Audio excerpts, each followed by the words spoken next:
Kapatid, kaya mo. Kagaya na nakasulat sa Philippians 4:13, I can do all things through Christ who strengthens me. Kaya mo. Makakaya mo sa tulong ng ating Diyos. Makakaya mo sa pamamagitan ng grasya ng ating Panginoon. Sa kagaya na nakasulat sa Philippians 4:13, you can do all things through Christ who strengthens you. Basta maniwala ka at kumapit ka sa ating Panginoon, makakaya mo.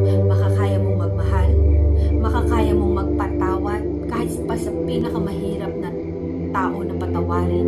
Makakaya mong malagpasan, harapin ang mga pagsubok na darating sa buhay mo nang may saya, may ligaya, may joy, at may kapayapaan pa rin sa puso at isipan mo.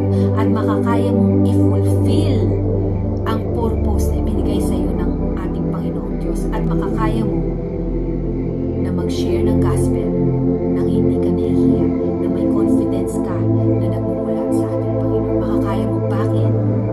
Simply because the Lord your God, whom you serve, is faithful, and with Him, nothing is impossible. Basta sa Kanya ka huhugot, sa Kanya kakakapit, huhugot ng mga lakas,